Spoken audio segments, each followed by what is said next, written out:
오늘도 주일 예배 오신 모든 여러분들 환영하고 축복합니다. 우리 앞뒤 좌우로 한번 인사할까요? 참 잘 오셨습니다. 참 잘 오셨습니다. 네, 한 번 더 우리 이렇게 인사하겠습니다. 주님의 이름으로 환영하고 축복합니다. 주님의 이름으로 환영하고 축복합니다. 아멘. 함께 우리 찬양하며 하나님 앞으로 나아가겠습니다.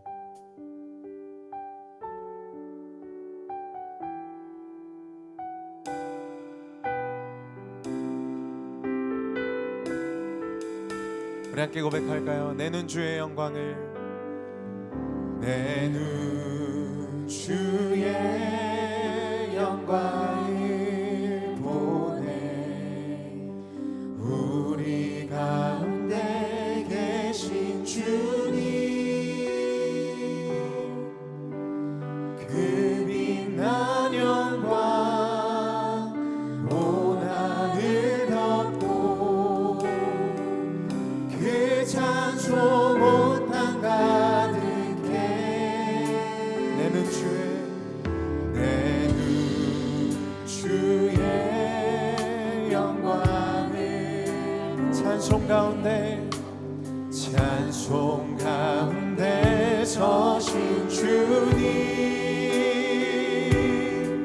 주님의 얼굴을 온 세상 향하는 권능의 팔을 드셨네. 권능의 팔을 드셨네. 주의 영광 이곳에 가득해. 우린 전에 주님과 함께 찬양하며 우리는 전진하리. 모든 열방 주 볼 때 주의 영광 이곳에 가득해. 우린 전에 주님과 함께 찬양하며 우리는 전진하리.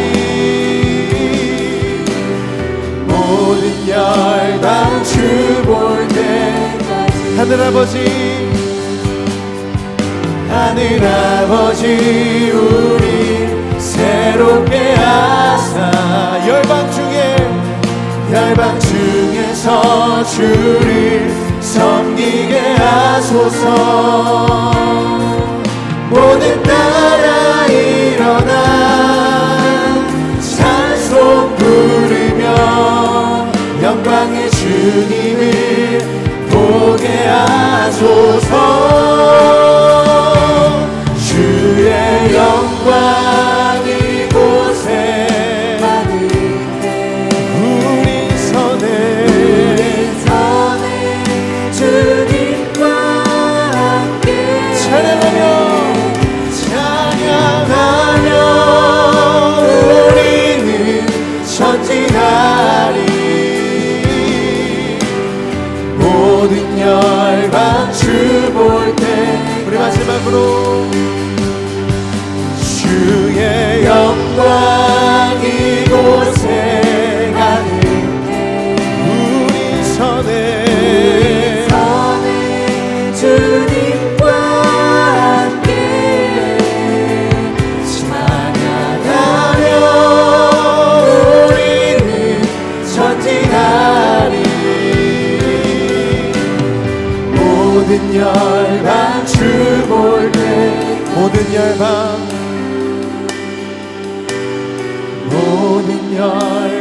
주 볼 때까지. 아멘. 하나님은 영이시니 예배하는 자가 영과 진리로 예배할지니라. 아멘. 다 같이 자리에서 일어나셔서 사도신경 함께 고백하겠습니다.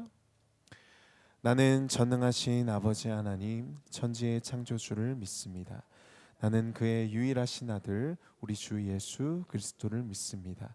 그는 성령으로 잉태되어 동정녀 마리아에게서 나시고 본디오 빌라도에게 고난을 받아 십자가에 못 박혀 죽으시고 장사된 지 사흘 만에 죽은 자 가운데서 다시 살아나셨으며 하늘에 오르시어 전능하신 아버지 하나님 우편에 앉아 계시다가 거기로부터 살아있는 자와 죽은 자를 심판하러 오십니다. 나는 성령을 믿으며 거룩한 공교회와 성도의 교제와 죄를 용서받는 것과 몸의 부활과 영생을 믿습니다. 아멘. 자리에 앉으시겠습니다.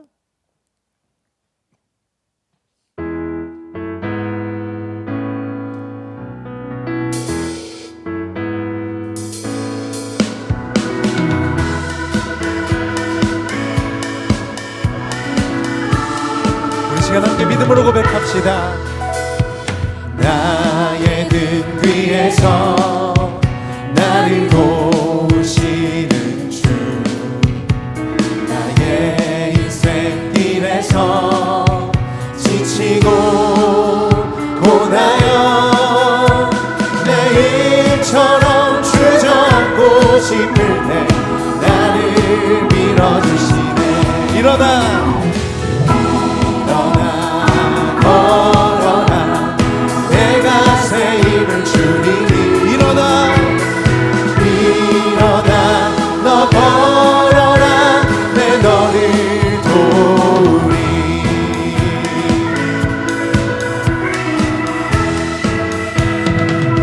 나의 등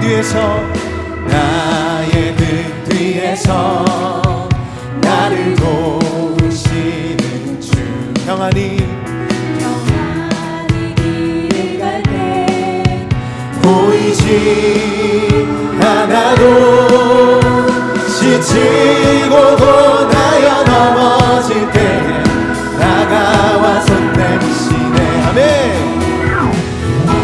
일어나 걸어라 내가 새 힘을 주리니. 일어나 너 걸어라 내 너를 도우리. 나의 등 뒤에서 나를 도우시는 주, 때때로 뒤돌아보면 여전히 계신 주, 찬찬한 미소로 바라보시 나를 재촉하시네. 일어나 걸어라 내가 새 힘을 주리니. 일어나 너 걸어라 내 너를 도.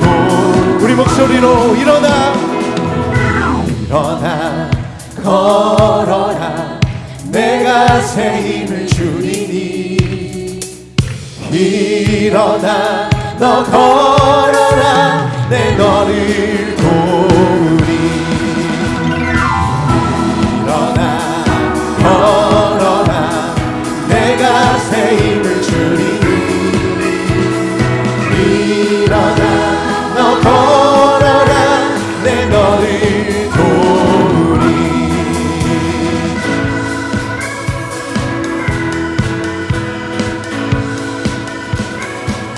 오늘도 우리에게 새 힘 주시는 주님 앞에 영광의 박수 올려드립시다.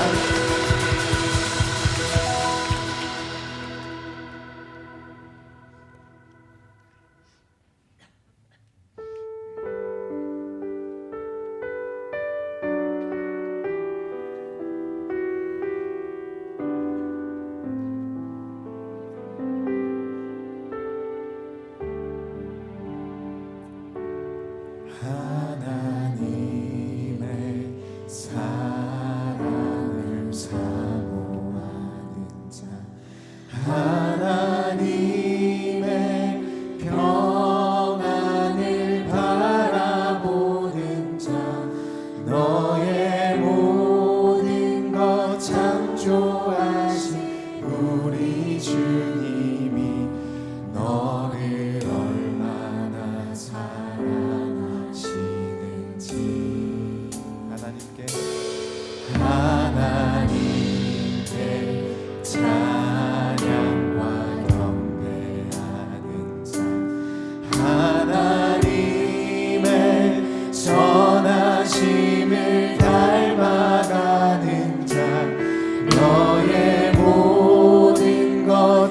창조하신 우리 주님이 너를 자녀 삼으셨네. 하나님 사랑해. 하나님 사랑의 눈으로 너를 어느 때나 바라보시고 하나님 인자한 귀로서 언제나 너에게 기울이시니 어두움에 밝은 빛을 비춰주시고 너의 작은 신음에도 응답하시니 어느 곳에 있든지 주를 향하고 주만 바라보지. 하나님의 사랑을 사모 하나님의 평안을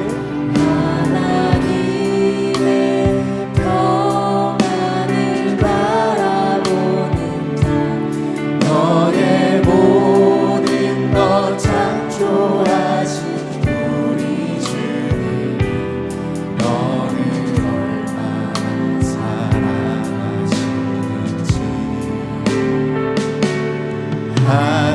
하나님께 찬양과 경배하는 자 하나님의 선하심을 닮아가는 자 너의 모든 것 창조하신 우리를 자녀 삼으셨습니다.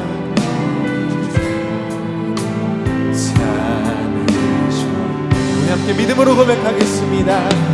하나님 사랑의 눈으로 너를 어느 때나 바라보시고 하나님 인자한 귀로서 언제나 너에게 기울이시니 어두움에 밝은 빛을 비춰주시고 너의 작은 신음에도 응답하시니 어느 곳에 있든지 주만 바라볼지라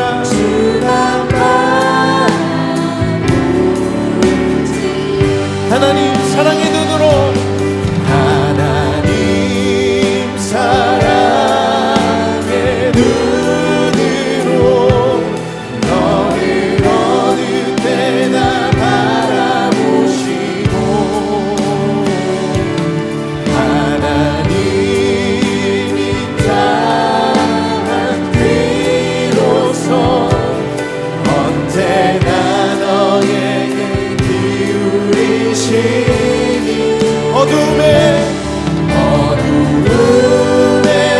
밝은 빛을 비춰주시고 너의 작은 신음에도 응답하시니 너는 어느 곳에 있든지 주만 바라볼지라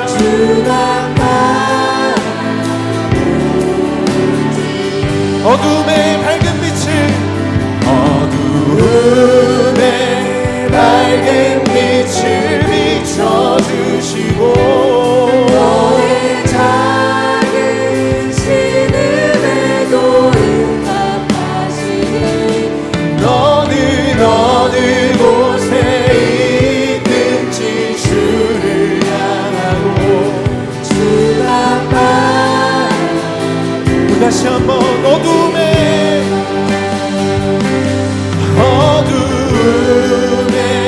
밝은 빛을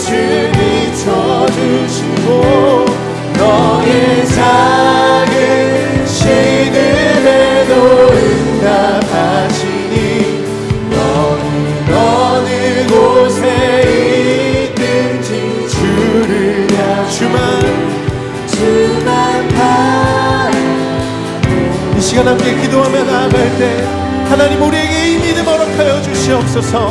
함께 기도하며 나아가겠습니다. 주님 어둠 가운데 밝은 빛을 비춰주시고 우리의 작은 신음에도 응답하시는 그 주님, 하나님 홀로 있는 것 같을 때 고아와 같이 버려두지 않으신다는 주님의 말씀 붙잡고 하나님 주님만 바라보는 믿음 허락하여 주시옵소서. 주님만 믿음으로 의지하며 신뢰하는 믿음 허락하여 주시옵소서. 하나님 연약한 우리의 믿음을 고치여 주시오. 할 수 있거든 이 무슨 말이냐, 믿는 자에게 능치 못함이 없다 말씀하여 주시오.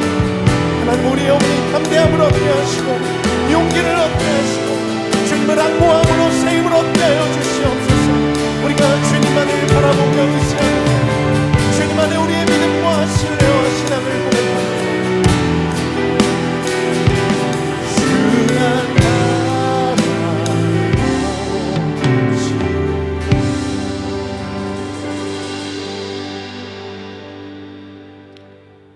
사랑과 영광과 찬송을 받으시기에 합당하신 하나님 아버지, 온 우주의 창조주시며 역사를 주관하시는 주님께 이 시간 경배와 찬양을 올려드립니다.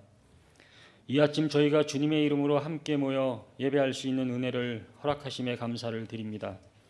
모든 것이 주님의 주권 아래 있음을 고백하며 이 교회와 성도들의 삶을 인도하신 하나님께 영광을 돌립니다. 어두운 세상에 참된 소망과 평화를 주시기에 이 땅에 오신 주님의 사랑과 은혜를 기억하며 이 시간 주님께 마음 다해 신령과 진정으로 예배를 드립니다. 거룩하신 하나님, 이 시간 우리의 죄악을 고백합니다. 말씀과 진리 안에 거하지 못했던 저희의 연약함을 용서하여 주옵소서. 세상의 유혹과 걱정으로 인해 주님을 온전히 의지하지 못하고 저희 마음과 행위가 주님의 뜻을 떠나 있었던 모든 죄를 회개합니다. 주님의 크신 자비와 예수 그리스도의 보혈로 저희를 정결케 하시고 다시금 말씀 위에 굳게 서는 은혜를 허락하여 주옵소서. 하나님 아버지, 지난주에는 예기치 못했던 우리나라의 대통령의 계엄령 폭우로 인하여 국내 정치가 상당히 혼란스럽습니다. 우크라이나 전쟁, 이스라엘과 중동 주변과의 전쟁이 남의 일이 아닌 듯 지난주는 온 국민이 매우 놀라움과 충격 그 자체였습니다. 그러나 권세는 하나님으로부터 나지 않음이 없고 모든 권세는 다 하나님께 정하신 바라 했으니 믿는 우리 성도들은 온 세계와 대한민국의 평화와 안정을 위해 기도할 뿐임을 기억하게 하옵소서. 그리고 이 힘겨운 시대를 살아가는 저희가 포기하지 않고 끝까지 믿음으로 승리하게 하시고 혼란과 고난이 가득한 이 세상 속에서도 주님께서 주시는 위로와 소망을 붙잡고 살아가게 하옵소서. 어려움 속에서도 서로를 사랑하며 주님의 진리를 나누고 빛의 자녀로 살아가게 하여 주옵소서. 이 땅에 오신 주님을 깊이 사모하게 하시고 우리의 믿음이 더욱 성숙해지며 소망이 넘치게 하옵소서. 하나님 아버지, 한 해의 마지막 달을 보내는 이때 저희의 삶을 돌아봅니다. 지나온 시간 속에서 주님께서 베푸신 은혜를 감사하며 우리의 부족함을 반성합니다. 얼마 남지 않은 시간 동안 하나님께 더욱 가까이 나가게 하시고 우리의 삶이 주님의 뜻에 합당하게 변화되게 하옵소서. 주님의 임재 안에서 저희의 신앙이 새롭게 회복되기를 소원합니다. 겨울의 차가운 바람 속에서도 우리의 마음이 주님의 사랑으로 따뜻해지게 하시고 주님께서 주시는 계절의 변화를 보며 저의 삶이 주님의 손길 안에 있음을 다시금 깨닫게 하옵소서.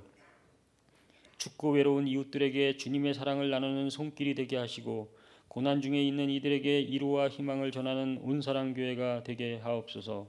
분열과 혼란 속에서도 주님의 정의와 평화가 이루어지게 하시고 위정자들에게 지혜와 공의를 허락하시어 이 땅이 주님의 뜻대로 세워지는 나라가 되게 하옵소서. 또한 교회가 세상의 빛이 되어 복음의 능력을 드러내는 사명을 감당하게 하옵소서. 이 시간 드리는 예배 가운데 하나님의 풍성한 역사와 은혜가 넘치게 하옵소서. 말씀을 선포하시는 목사님에게 성령의 능력을 더하여 주시고 그 말씀을 통해 모든 성도들이 은혜를 받고 변화되는 시간이 되게 하옵소서. 우리의 찬양과 기도가 주님께 상달되며 이 예배를 통하여 주님께만 영광이 되게 하옵소서. 말씀 선포하시는 목사님을 붙들어 주시고 성령의 능력으로 충만하게 하옵소서. 예수님의 이름으로 기도합니다. 네.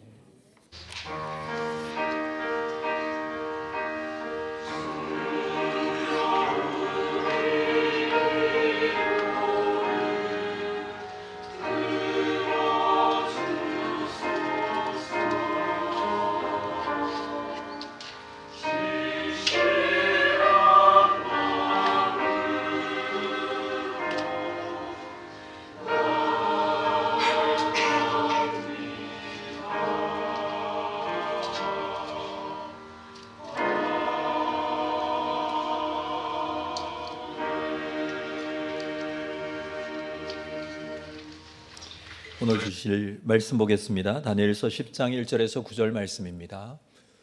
다니엘 10장 1절에서 9절 말씀을 한 절씩 교독하겠습니다. 바사왕 고레스 제3년에 한 일이 벨드사살이라 이름한 다니엘에게 나타났는데 그 일이 참되니 곧 큰 전쟁에 관한 것이라. 다니엘이 그 일을 분명히 알았고 그 환상을 깨달으니라. 새 이래가 차기까지 좋은 떡을 먹지 아니하며 고기와 포도주를 입에 대지 아니하며 또 기름을 바르지 아니하니라.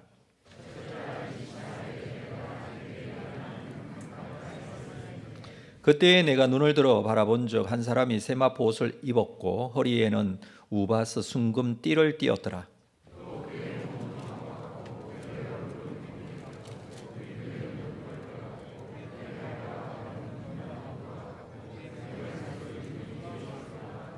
이 환상을 나 다니엘이 홀로 보았고 나와 함께 한 사람들은 이 환상을 보지 못하여서도 그들이 크게 떨며 도망하여 숨었느니라.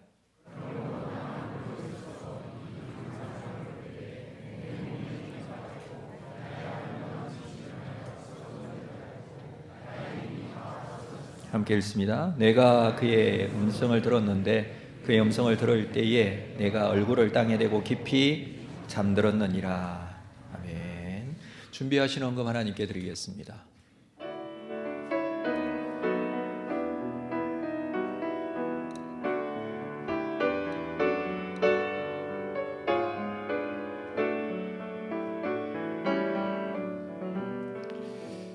살아계신 아버지 하나님,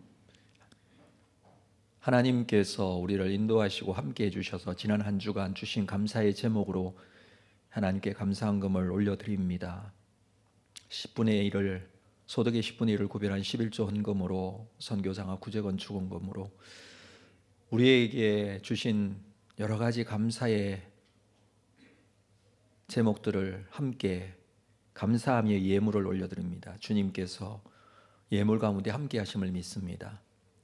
우리의 삶 속에도 늘 크게 감사의 제목들을 주셨음을 고백합니다.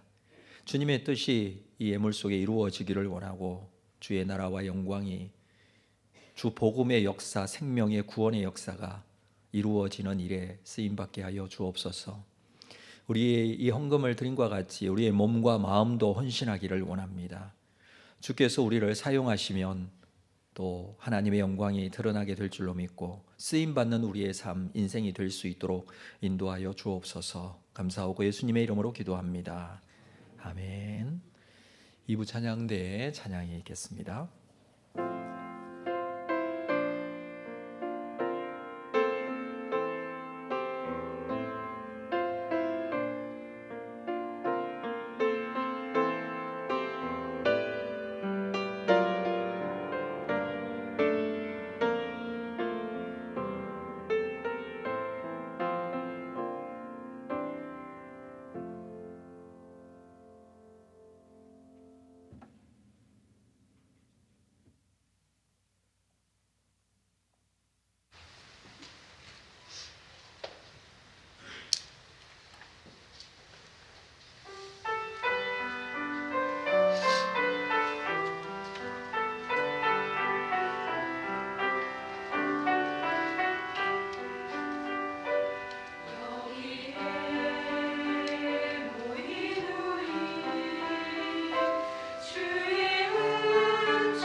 귀한 찬양 감사합니다. 주의 뜻 이루어질 때까지 믿음이 더욱 굳세라. 네, 이 찬양의 고백처럼 하나님께 우리의 믿음이 더욱더 강건해질 수 있기를 바랍니다. 우리 교회 소식 나누겠습니다. 주보에 있는 내용 여러분 다시 한번 확인하시고, 교육 및 훈련 과정은 이미 많이 종강을 했습니다. 오늘 100일 성경일독학교 마지막 시간 같습니다. 우리 다 참여해 주셔서 의미 있는 시간 되시기를 바랍니다. 오늘 오후 3시에 연말 당회가 있겠습니다. 캄보디아 선교 모임은 다음 주부터 시작이 되겠습니다. 오늘까지 사역 본사 신청 마무리하도록 하겠습니다. 여러분 1일 1인 사역 1봉사에 동참해 주시면 감사하겠습니다. 교회는 우리 모두 함께 세우는 교회이죠. 그래서 여러분 적극적인 마음을 가지고 고민하시는 분들이 많으시더라고요. 이거 해야 될까 말아야 될까 하십시오. 네, 고민을 제가 들어드리겠습니다. 하시면 됩니다. 네, 할 수 있을까? 할 수 있습니다.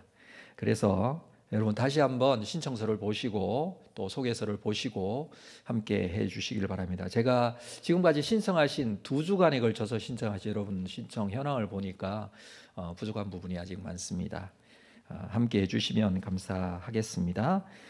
우리 다음 주에는 3부 예배 때 사랑방 종강 예배가 있습니다. 사랑방별로 우리 다 참여해 주시기를 바랍니다. 성탄 축하제는 22일 주일날 오후에 있겠습니다. 성탄절인 12월 25일 수요일날 성탄 감사 예배 있겠습니다. 참고하시면 되겠습니다. 2025년부터 주일 예배 변경하는 시간 나와 있는데 내년부터입니다. 다음 주일부터 아닙니다. 내년부터입니다. 그래서 잊지 마시고 시간 보시고 참고하시고 준비해 주시면 되겠습니다. 오늘도 주님 앞에 나오신 여러분 모두를 주의 이름으로 환영하고 축복합니다. 참 잘 오셨습니다. 이렇게 침이 끓도록 옆에 사람과 한번 인사하도록 하겠습니다. 정말 잘 오셨습니다. 잘 오셨습니다. 사랑합니다. 축복합니다. 네. 오늘 아침에 여러분 거울 보고 나오셨습니까?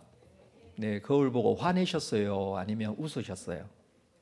웃었죠. 그 웃음의 모습이 계속 이어졌으면 좋겠습니다. 우리가 가만히 있으면 화난 듯 여겨질 수도 있어요. 그래서 내 얼굴이 보이지 않는데 보이지 않는 얼굴 신경 써서 오늘 기쁜 마음으로 하나님 앞에 좀 감사의 예배를 드렸으면 좋겠습니다. 자, 오늘 말씀 함께 나누도록 하겠습니다. 우리 다니엘서 10장까지 왔습니다. 오늘 10장 앞부분을 읽었는데 지금까지 우리가 다니엘서를 보면서 느끼는 것은 다니엘이 환상을 보고 또 환상을 해석하고 그렇게 환상의 사람이라고 여겨질 수 있을 만큼 다니엘은 환상의 사람이었죠. 근데 이 환상이 다른 말로 하면 비전입니다. 영어로 표기하자면 비전으로 표기할 수 있습니다. 영어 성경 번역본에는 다니엘서 나오는 이 모든 환상을 비전이라고 표기를 하고 있습니다.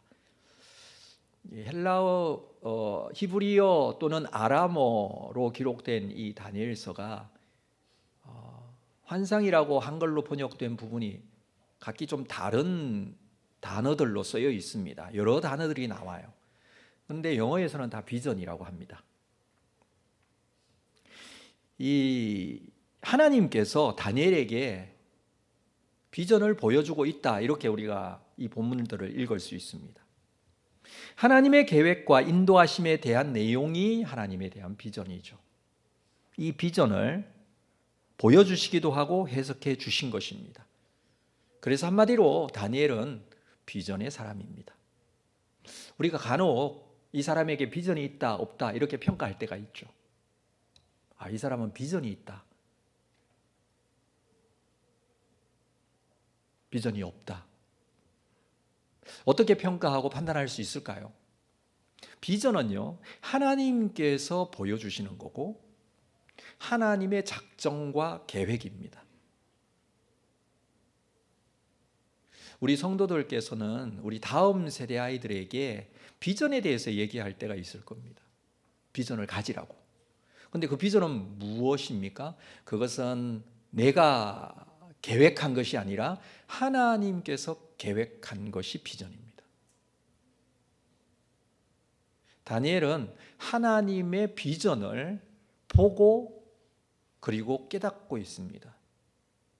그 비전을 품고 살아가고 있는 사람이다 할 수 있겠죠. 이 비전들은 미래에 대한 소망을 가지게 하는 것들입니다. 하나님께서는 바벨론의 포로로 끌려와 고통 중에 있는 하나님의 백성들에게 미래에 대한 환상, 예언, 이러한 비전들을 통해서 지금 말씀하고 계시는 것이죠. 하나님은 모든 역사를 미리 아시고 계획을 가지고 계십니다.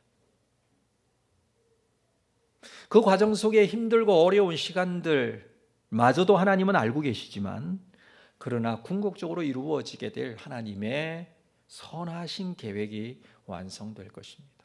이 모든 것들을 종합해서 한마디로 말한다면 하나님의 구원의 계획입니다.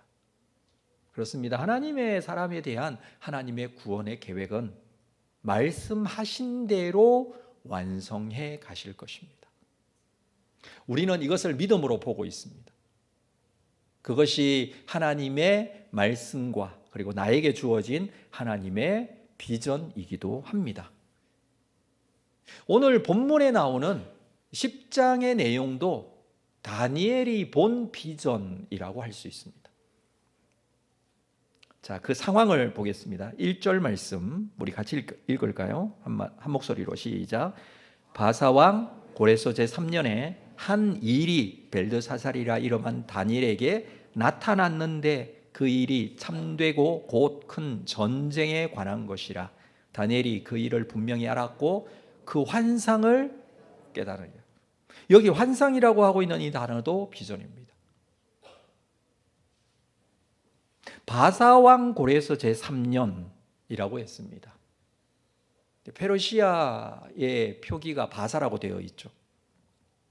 고레서 제3년이라고 한다면 9장에는 고레서 원년 1년인데 여기에서는 3년이니 2년이 지났습니다. 지금까지 다니엘이 환상을 보고 있는 내용들, 7장 이후의 내용들은 다 그 시기를 표기하고 있습니다.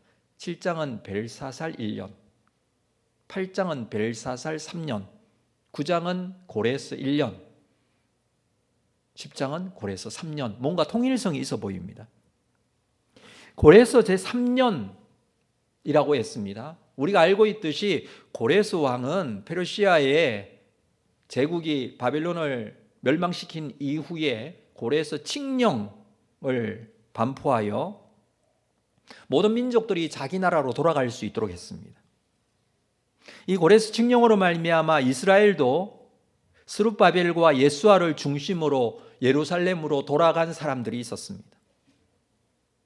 제3년이라고 했는데 그것은 이 사람들이 준비해서 돌아가고 나서 얼마 지나지 않은 시기라는 것을 우리가 알 수 있습니다. 그런데 다니엘은 지금 돌아가지 않았습니다. 아마 나이 때문이었던 것으로 보여지고 또 나이가 많아 돌아가기 힘든 상황이었지만 페르시아 제국에 남아서 이스라엘의 회복을 위해서 본인이 할 수 있는 일들이 있다고 생각했던 것 같습니다.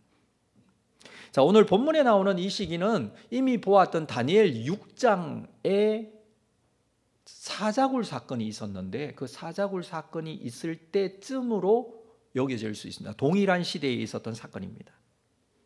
다니엘은 자신을 벨드사살이라는 바벨론식 이름으로 자신을 소개하고 있죠. 5장 이후에는 쓰지 않는 이 표현, 자기 이름에 대한 바벨론식 이름이죠. 이것을 표기한 것은 아마 바벨론에 남아 있다는 것을 알리기 위해서 이렇게 표현하고 있는 것으로 보여집니다. 다니엘이 이 다니엘서를 기록하면서 이 표현을 일부러 쓰고 있는 것 같습니다. 자, 이때에 한 일이 자신에게 나타났다. 한 일. 그 일은 참되고 큰 전쟁에 관한 것이다. 10장부터 11장, 12장, 이제 12장 되면 다니엘서가 마무리되어지는데 그때까지 하나의 환상입니다. 지금부터 결론적인 부분을 말해주고 있죠. 자, 이 내용은 한 일이라고 표현되어 지고 있지만 그 일이 참되고 큰 전쟁에 관한 것.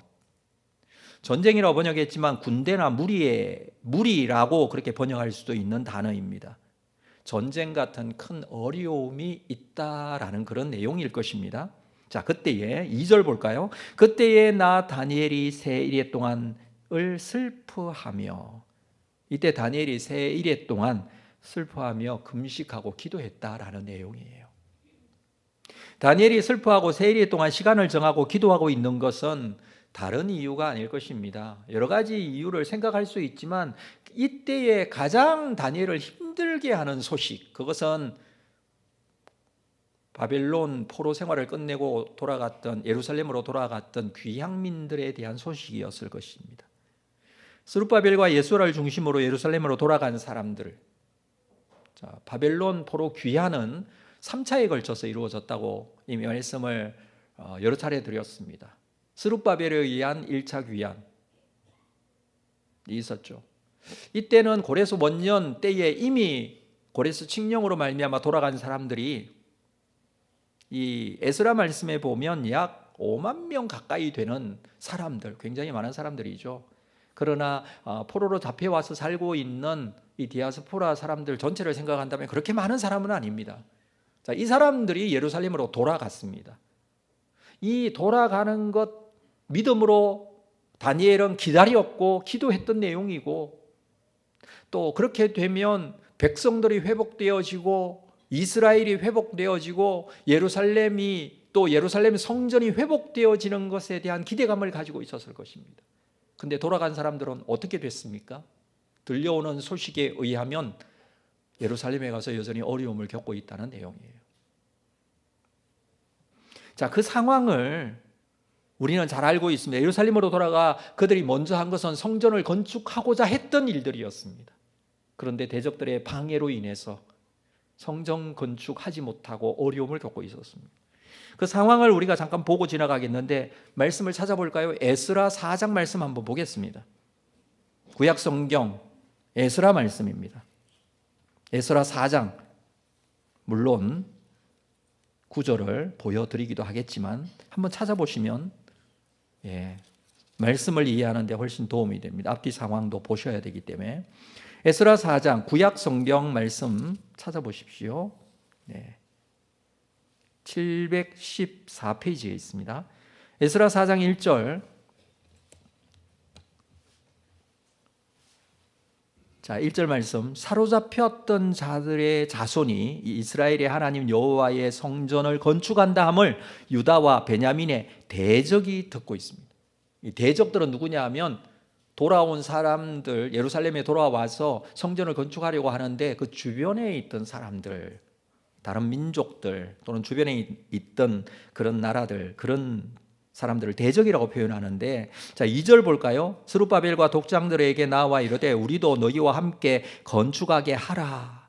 우리도 너희 같은 너희 하나님을 찾노라. 아수르 왕 에사라돈이 우리를 이리로 보내오게 한 날부터 우리가 하나님께 제사를 드리노라. 여기에는 모압, 암몬, 에돔 이런 주변에 있는 민족들뿐만 아니라 지금 사마리아 지역에 돌아온 사람들도 그렇게 말하고 있다는 것을 알게 됩니다. 자, 이때에 스룹바벨과 예수아가 3절에 보면 이들에게 우리는 너희와 상관이 없다라고 말합니다. 4절을 볼까요? 이로부터 그 땅 백성이 유다 백성의 손을 어떻게 합니까? 약하게 하여 그 건축을 방해하고 5절 바사왕 고레스의 시대부터 바사왕 다리오가 즉위할 때까지 관리들에게 뇌물을 주어 그 계획을 막습니다. 6절 아수에로가 즉위할 때에 그들이 글을 올려 유다와 예루살렘 주민을 고발합니다. 이런 어려움들이 계속되고 있었다는 것입니다. 그리고 그 장 24절에 보면 이렇게 기록되어 있죠. 이에 예루살렘에서 하나님의 성전 공사가 바사왕 다리오 제2년까지 중단되었다. 약 17년 동안이나 성전 재건이 중단되고 그 기간 동안에 이 귀향민들이 계속해서 어려움을 당하고 있습니다. 자, 이 소식을 지금 다니엘이 듣고 알게 되었던 것이죠. 다니엘은 이 소식을 듣고 큰 슬픔에 빠졌습니다. 이 일을 두고 슬퍼하며 세일의 기도를 작정했던 것입니다. 이 일이 무슨 의미가 있는지, 도대체 하나님께서는 돌아오게 하시면 그것이 모두 회복될 줄 알았는데 하나님께서 여전히 어려움 가운데 처하게 하는 이러한 상황을 보고 이게 무슨 의미가 있는지 하나님께 기도를 시작한 거예요. 이게 다니엘의 기도예요. 자, 본문 3절을 계속해서 볼까요? 본문 3절. 세일해가 차기까지 다니엘은 어떻게 기도합니까? 좋은 떡을 먹지 아니하며 고기와 포도주를 입에 대지 아니하며 또 기름을 바르지 아니하였다. 세일해 21일입니다. 3주입니다. 3주. 이 기간 동안 다니엘은 제한된 금식을 하고 있습니다. 제한된 금식이라는 것은 음식을 완전히 먹지 않는 금식은 아니지만 좋은 떡을 먹지 않고 고기와 포도주를 입에 대지 않고 절제하는 금식이었다. 제한된 금식이었다라는 것입니다. 다니엘은 이러한 제한된 금식을 했던 적이 있습니다. 다니엘서 1장에 보면 포로로 잡혀온 지 얼마 되지 않을 때에 이 바벨론의 관료로서 교육받고 있을 때에 그는 친구들과 함께 왕의 진미와 왕이 허락하는 포도주 이런 좋은 음식들을 거부하고 채식하기로 결심했던 내용들이 있습니다. 그것을 이 제한된 금식이라고 할 수가 있겠죠. 이렇게 하나님 앞에 기도하고 나아가는 그런 제한된 금식으로 하나님의 뜻을 묻고 있는 그런 모습입니다. 그리고 본문에 보니까 몸에 기름을 바르지 아니하였다. 기름을 바르지 않는 것은 무슨 의미냐면 이 지역 자체가 매우 1년 내내 건조한 지역이기 때문에 피부 보호를 위해서 기름을 많이 사용합니다. 자, 이 기름도 바르지 아니한다라는 것은 가장 기본적인 조치도 자기 몸을 위해서 하지 않고 먹는 것도 제한하고 그렇게 금식하고 있다라는 것입니다. 21일 동안 작정했습니다. 물론 금식한다고 해서 그 금식에 무슨 능력이 있는 것이 무슨 제한 금식하면은 더 능력이 있는 것이 아니라 여러분 혹시 자칫 잘못하면은 이런 어떤 행위적인 부분으로 하면은 아주 하나님께서 잘 들어주시고 응답하시는 비결이다 이렇게 생각하고 이러한 모습을 가지지는 않겠죠. 지금 다니엘이 그 마음으로 가는 건 아니에요. 그만큼 자기의 마음과 생각을 하나님께로 집중해서 기도하는 장면이라는 것을 우리가 알 수 있습니다. 기도에 집중하고 마음을 다해 기도한다는 외적인 표현으로 제한된 금식을 하고 몸에 기름도 바르지 않고 21일을 작정하고 그렇게 기도에 매진하고 있습니다. 자, 그렇게 기도한 다니엘의 기도의 모습이 하나님께서 응답하시는 시기가 있었습니다. 4절 말씀이 이렇게 기록되어 있습니다. 오늘 본문 4절 첫째 달 24일에 내가 히데겔이라는 큰 강 가에 있었는데 첫째 달 24일 히데겔 강가라고 합니다. 이때에 세일의 동안의 기도에 대한 응답이 임하게 되는데 자, 히데겔 강 에덴 동산에 4개의 강이 흘렀는데 그 중에 한 강이 히데겔 강이에요. 자, 히브리어로는 히데겔이라고 하지만 헬라어로는 티그리스 강을 말합니다. 여러분 우리가 알고 있는 티그리스 강 맞습니다. 유브라데 티그리스 유브라데 강. 이 두 강은 메소포타미아 문명에 큰 영향을 끼쳤던 강입니다.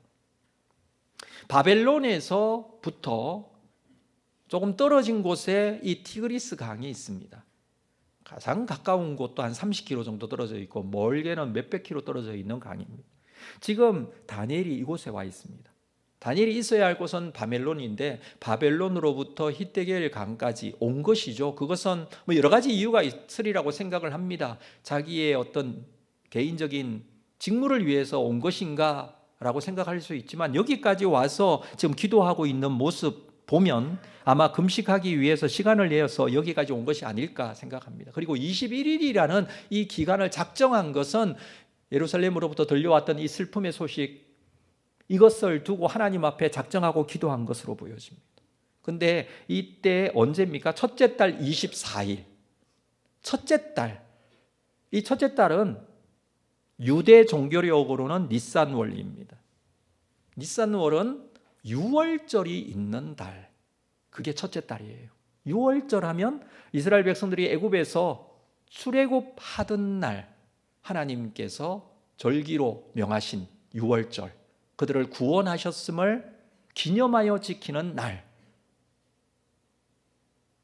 그게 그 달 14일이고 그 달을 정월로 삼았습니다. 이게 유대 종교력이에요. 이 6월절이 있는 달이 지금 우리가 가지고 있는 달력으로 본다면 3월이나 4월쯤 됩니다. 여러분 생각해 보면 예수님께서 돌아가신 날이 6월절이잖아요. 그리고 3일 이후에 부활했잖아요. 그래서 부활절은 우리의 그 달력에 보면 3월 혹은 4월에 있어요. 항상. 내년에는 4월 중순에 있습니다. 조금 늦어요. 그것을 생각해 보면 이 첫째 달 24일에 기도의 응답을 받는다라고 한다면 21일 동안 작정을 했으니까 이 첫째 달 3일부터 24일까지 다니엘이 기도했다라고 할 수가 있겠죠. 이 기간, 사실 이 기간은 6월절 14일부터 시작해서 또 한 주간 무교절로 지키는 절기이기도 합니다. 이 기간에는 누르고 없는 빵을 먹으면서 하나님께서 구원하여 주심에 대한 감사와 기쁨으로 즐거워하는 절기가 바로 이 6월절 무교절 기간이에요. 그러나 다니엘은 이 기간 동안에 여러 가지 어려움 가운데 처한 하나님의 백성들의 미래를 위해서 금식하며 하나님 앞에 기도했던 것입니다. 그런데 그가 지금 히데길 강가에 와 있습니다. 거기에서 하나님께서 주시는 기도에 대한 응답, 다시 말해서 비전을 보고 있습니다. 그 비전은 이렇습니다. 5절 말씀 보겠습니다. 같이 읽겠습니다. 5절 말씀 시작. 그때에 내가 눈을 들어 바라본 즉 한 사람이 세마포 옷을 입었고 허리에는 우바스 순금띠를 띠었다. 그때에 내가 눈을 들어 바라보고 있습니다. 눈을 들어 바라본다라는 거예요. 하나님께서 보여주시죠. 눈을 들어 바라보는 그때에 한 사람이 세마포 옷을 입고 있습니다. 그러니까 한 사람을 보고 있는 거예요. 그는 세마포 옷을 입고 있습니다. 허리에는 우바스 순금띠를 띠었다 라고 합니다. 그리고 어떤 모습이 계속되고 있습니다. 6절 또 그의 몸은 황옥 같고 그의 얼굴은 번갯빛 같고 그의 눈은 횃불 같고 그의 팔과 발은 빛난 녹과 같고 그의 말소리는 무리의 소리와 같더라. 그러니까 지금 다니엘이 이 세일의 기도 후에 하나님께서 보여주시는 비전은 다른 게 아니라 어떤 한 사람을 보게 되는 그런 비전이에요. 그런데 이 사람의 모양을 묘사하고 있는 모습은 너무나 특별해 보이는 모습입니다. 세마포 옷을 입었다. 이것은 주로 제사장이 입는 옷입니다. 우바스 순금으로 금띠를 했다. 순금으로 만든 띠. 굉장히 특별해 보이죠. 우바스는 아마 순금으로 유명한 곳 어딘가 아닐까 이렇게 생각합니다. 순금으로 된 띠를 띠었다라는 것은 왕족이나 아니면 뭐 아주 돈이 많은 갑부들이나 할 수 있는 것이지 보통 사람은 도저히 할 수 없는 물건인데 지금 다니엘이 보는 이 모습을 보고 자기가 알고 있는 단어, 경험 모든 것들을 총동원해서 이렇게 지금 표현하는 것입니다. 그렇죠? 몸은 어떻습니까? 황옥 같다. 얼굴은 어떻습니까? 번갯빛 같다. 눈은 횃불 같다. 발과 팔은 빛난 녹 같다. 뭐 사람으로 여겨질 수 없을 정도로 모양은 사람 모양인데 굉장히 밝고 빛나는 어떤 존재로 그렇게 지금 묘사되어지고 있습니다.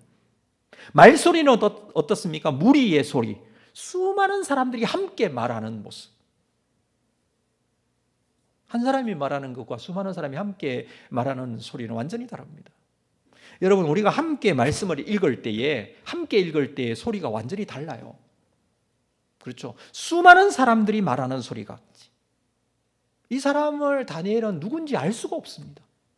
그래서 이렇게 그냥 표현하고 그 자기가 본 모습을 자기의 언어로 묘사하고 있는 것이죠. 이 사람이 누굴까요? 천사일까요? 천사라면 천사라고 했을 것입니다. 특별히 다니엘은 가브리엘 천사를 몇 번이고 만났던 사람이기 때문에 가브리엘 천사라면 가브리엘 천사라고 했을 것입니다. 아니면 미가엘 천사일까요? 미가엘 천사는 13절에 보면 따로 기록이 되어 있어요. 우리가 이 말씀을 읽어가면서 느끼는 것은 분명 천사 이상의 존재인 것은 분명합니다. 영적인 존재로서 천사 이상이라면 성육신하기 전에 예수 그리스도로 우리가 여길 수 있습니다. 지금 다니엘은 성육신하기 전에 예수님의 영광을 보고 있는 것입니다.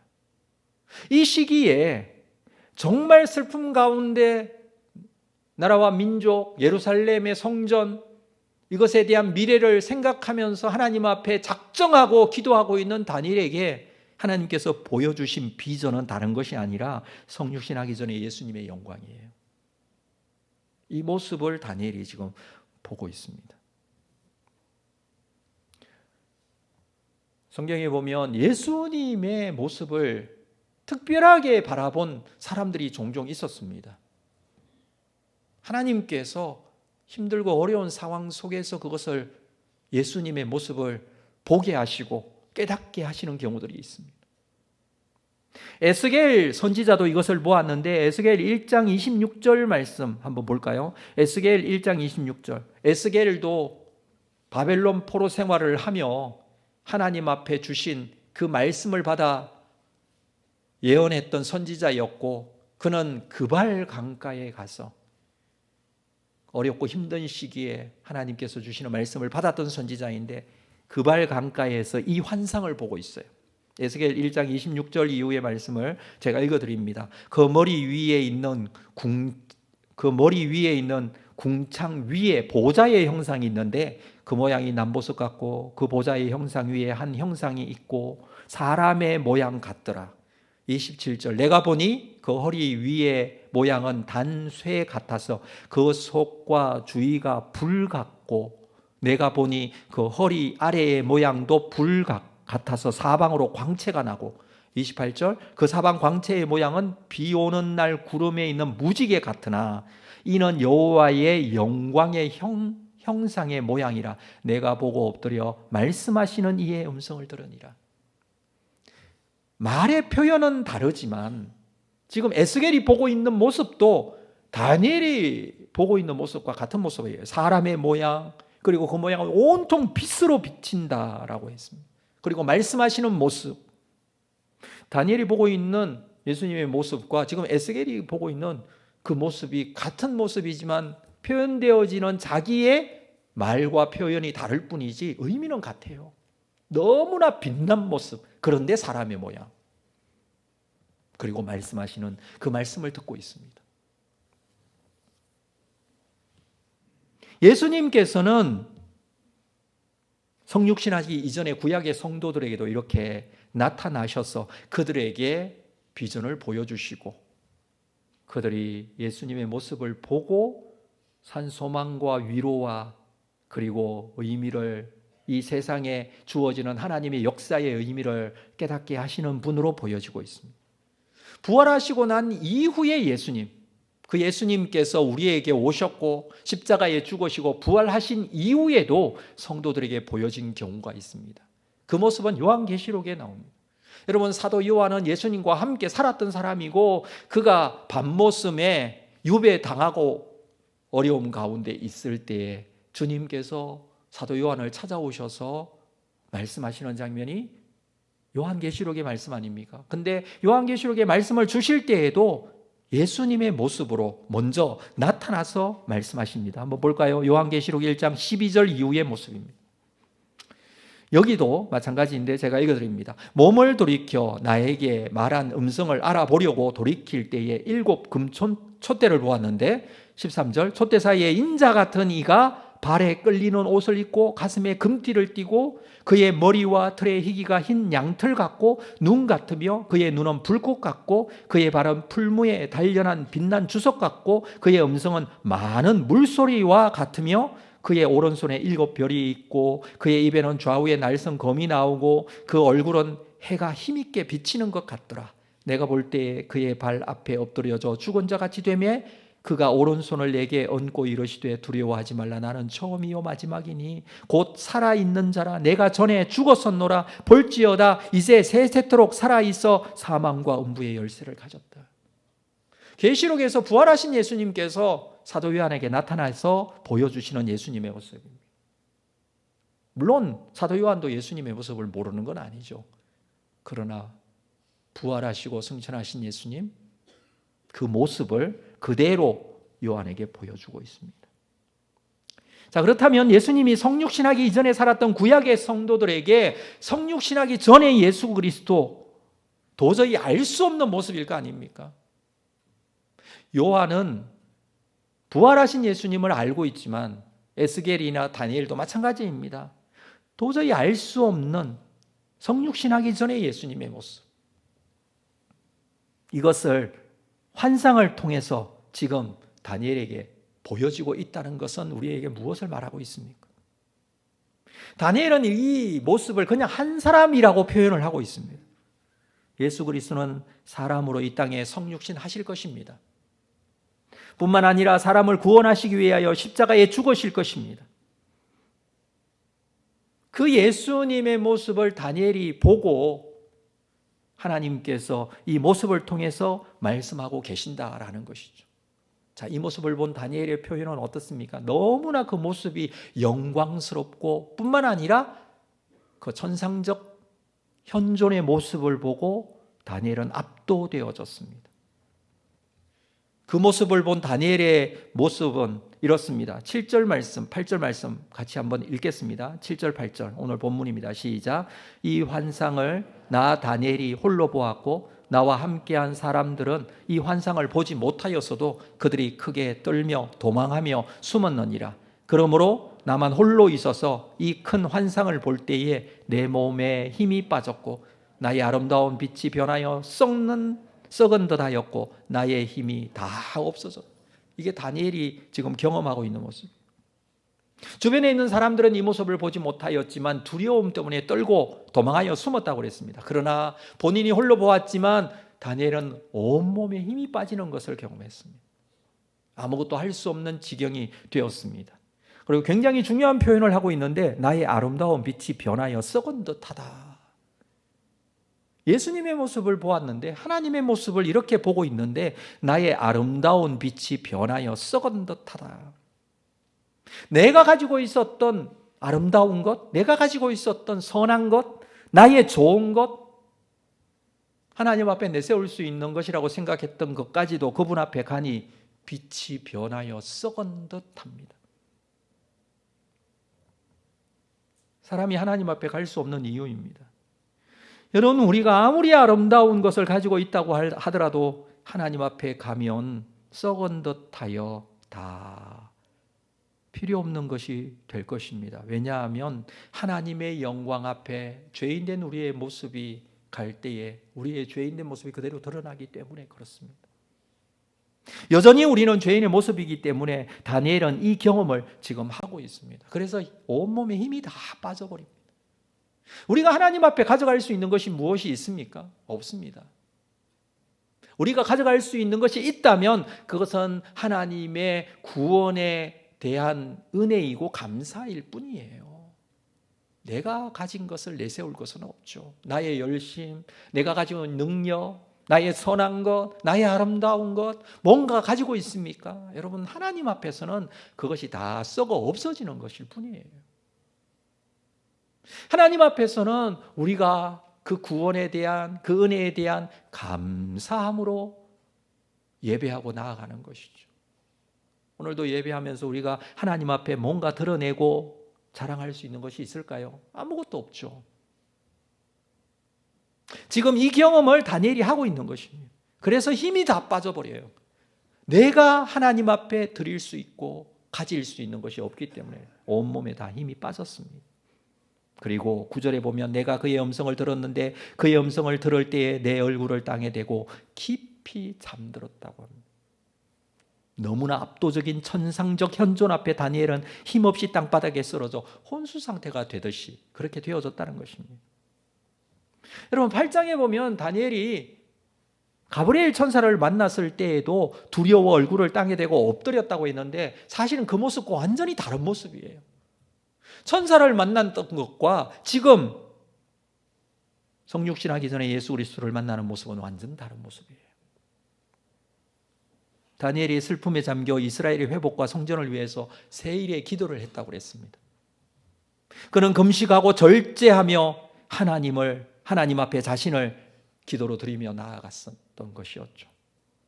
그런 그에게 하나님께서 비전을 통해서 세일의 만에 힛데겔 강가에서 주님을 만나게 하십니다. 그 주님의 영광을 보고 자기가 온 힘이 빠져서 하나님 앞에 아무것도 할 수 없는 존재임을 깨닫게 하십니다.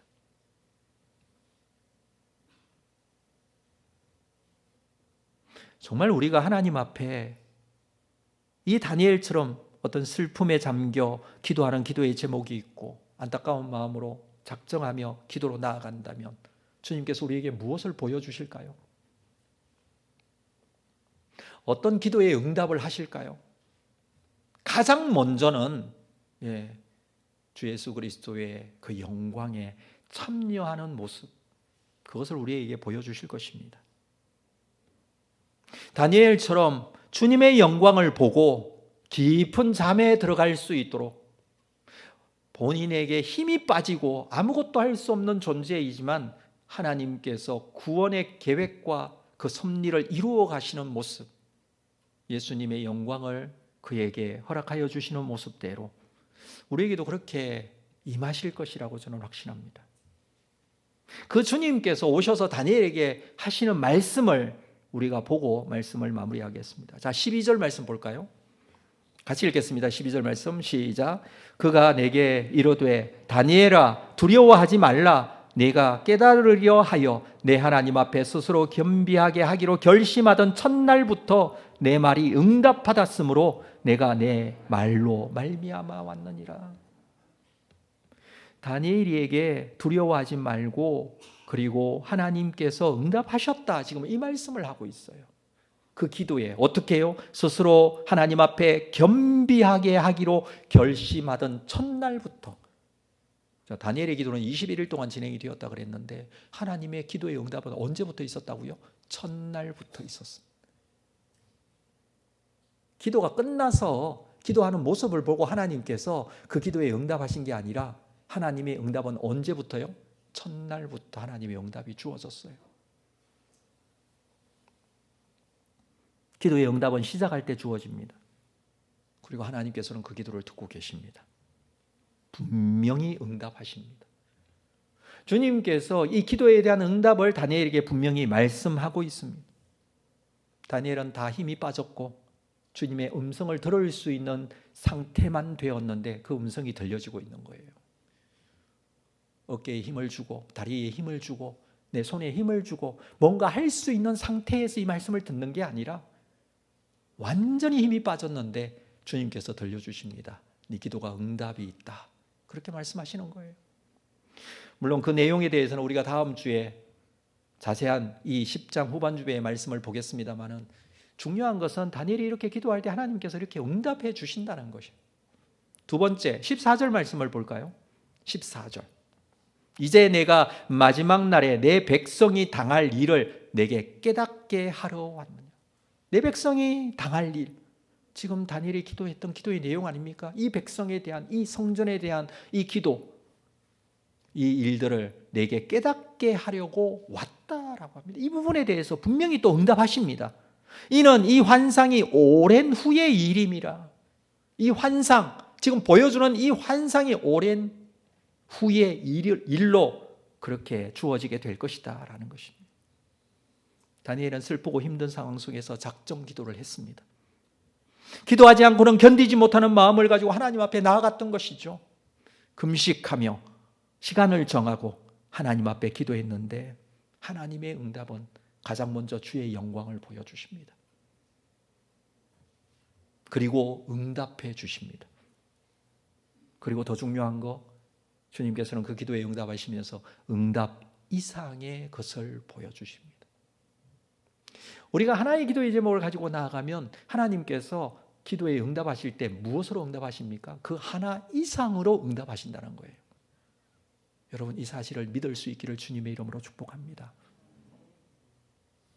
그 응답 이상으로 하나님께서 보여주시는 것은 무엇입니까? 하나님의 비전이에요. 이것이 기도예요. 그렇습니다. 기도는 반드시 응답됩니다. 그리고 기도는 기도 이상의 놀라운 하나님의 비전을 보게 하십니다. 다음 주를 기대하십시오.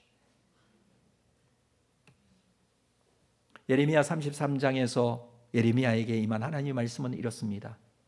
예레미야가 아직 시위대 뜰에 갇혀 있을 때에 여호와의 말씀이 그에게 두 번째로 임한, 지금 예레미야는 갇혀 있습니다. 감옥에. 그때 하나님께서 말씀하셨습니다. 2절, 이를 행하시는 여호와, 그것을 만들어 성취하는 여호와, 그의 이름을 여호와라 하는 이가 이와 같이 이러시도다. 3절 같이 읽습니다. 시작. 너는 내게 부르짖어라. 내가 내게 응답하겠고 네가 알지 못하는 크고 은밀한 일을 내게 보이리라. 내가 네게 응답하겠고, 기도는 응답이에요. 두 번째, 기도는 기도 이상의 비전을 보게 합니다. 네가 알지 못했던 크고 은밀한 일을 네게 보이리라. 여러분, 기도할 때 하나님께서 기도에 대한 응답을 반드시 주십니다. 두 번째, 그 기도 이상의 하나님의 비전을 보게 하십니다.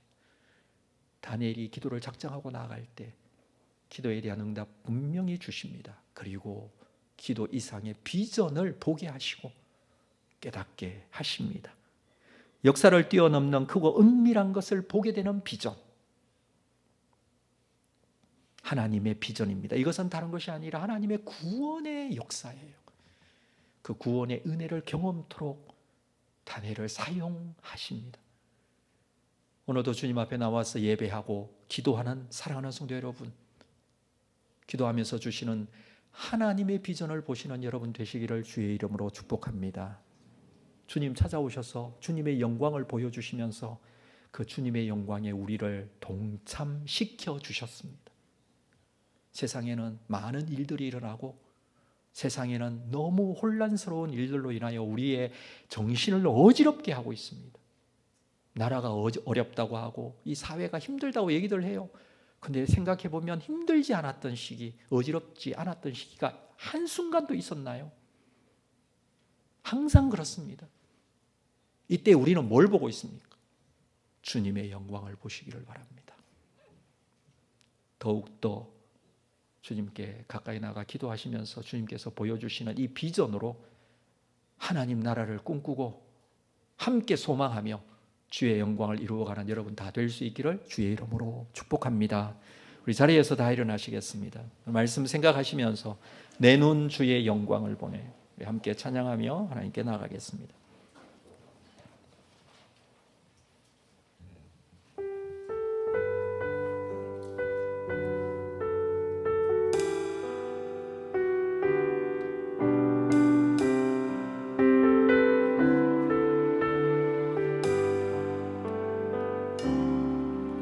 내 눈 주의 영광을 보내 우리 가운데 계신 주님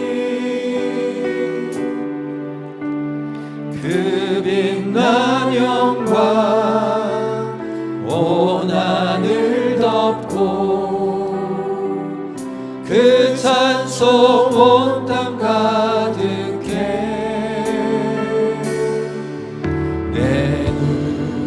주의 영광을 보내 찬송 가운데 서신 주님의 얼굴을 온 세상 향하네 본능의 발을 드셨네 주의 영광 이곳에 가득해 우린 선해 주님과 함께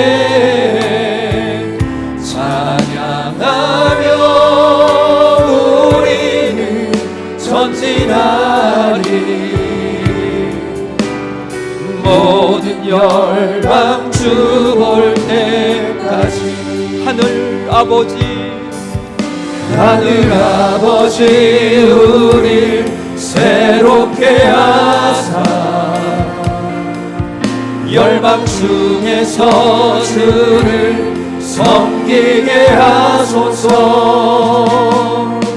모든 나라 일어나 찬송 부르며 영광의 주님을 보게 하소서. 주의 영광 이곳에 가득해 우린 선의 주님과 함께 찬양하며 우리는 전진하리. 모든 열방 다시 한번 고백합니다. 주의 영광 이곳에 주의 영광 이곳에 가득해 우린 선의 주님과 함께 찬양하며 우리는 전진하리. 모든 열방 주 볼 때까지. 오늘 말씀 생각하면서 우리 함께 기도로 나아가겠습니다. 결단하고 살아계신 아버지 하나님 앞에 주의 영광을 보는 인생이 되게 하여 주옵소서. 기도 응답의 이상의 하나님의 역사와 비전을 보게 하여 주옵소서. 그리하여 주님의 뜻에 순종하며 주의 영광을 위하여 쓰임받는 인생이 되게 하여 주시옵소서. 우리 말씀을 붙들고 함께 결단하면서 기도로 나아가겠습니다. 거룩하신 아버지 하나님, 오늘도 주신 이 말씀의 은혜들을 붙들고 주의 영광을 믿음으로 바라보기를 원합니다. 주께서 향하신 하나님의 거룩하신 뜻을 믿음으로 결단하기를 원합니다. 주변의 어지러운 시대 속에 살지만 우리의 환경은 어지러운 상황 속에 있지만 그러나 살아계신 아버지 하나님께서 주시는 하늘의 영광, 주 예수 그리스도의 영광을 바라보기를 원합니다. 믿음으로 하나님의 영광을 보는 자가 되게 하여 주시옵소서. 응답 이상의 하나님의 역사와 비전을 보게 하여 주시옵소서. 주의 거룩하신 뜻을 향하여 주님 앞에 결단하고 하나님 앞에 쓰임받는 귀한 인생으로 사용되어지게 하여 주시옵소서. 주의 뜻을 이루어가는 믿음의 사람으로 거룩하게 세워진 자들이 되기를 원합니다. 주님의 영광스러운 모습대로 주님 앞에 거룩하게 서는 자들이 되게 하여 주시옵소서. 주님 그 은혜로 주님 앞에 나아갈 때 은혜도 하여 주시옵소서. 주님께서 이끌어 주심을 믿습니다. 주님 모든 열방 주 볼 때까지.